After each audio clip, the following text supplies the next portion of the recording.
Francesco, ciao, raccontaci allora del tuo progetto, dell'azienda che stai portando avanti.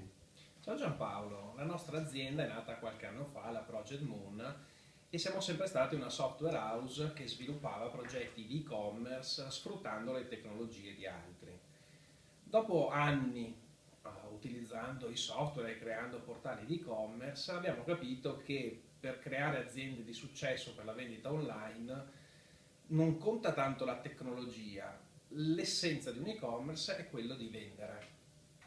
E quindi abbiamo creato la nostra startup Storeden che permette in pochissimo di creare un e-commerce completo e professionale e tutti i prodotti che vengono inseriti sul proprio e-commerce vengono aggregati in un marketplace che dà già visibilità.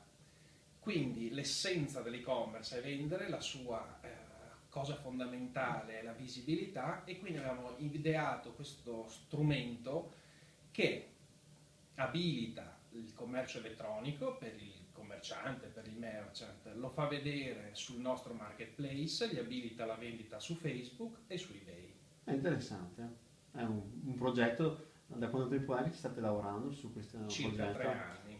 Ok, ma siccome un po' l'obiettivo di queste chiacchierate con le nostre imprese all'interno di questo format che abbiamo chiamato Faccia delle imprese, proprio di conoscere bene un po' più da vicino e farci raccontare la storia, mi piacerebbe anche un po' capire cos'è che ti ha spinto a un certo punto a partire e incominciare a portare avanti un tuo progetto e costruirci un po' un team attorno.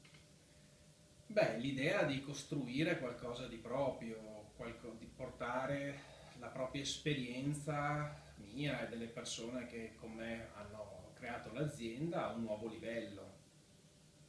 E secondo te questo nuovo livello, in sostanza, a che punto è?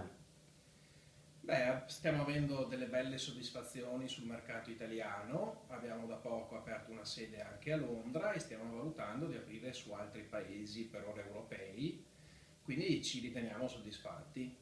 Bene, bene, bene. E approfittando sempre un po' della tua esperienza come giovane imprenditore o come va di moda dire adesso start-upper, un consiglio o un elemento sul quale chi magari in questo momento vuole iniziare a ragionare sul proprio progetto deve stare attento, comunque deve presidiare attentamente, in base ovviamente alla tua esperienza? Secondo me bisogna stare molto attenti ai dettagli e alle operation che bisogna fare quotidianamente per il raggiungimento del proprio obiettivo.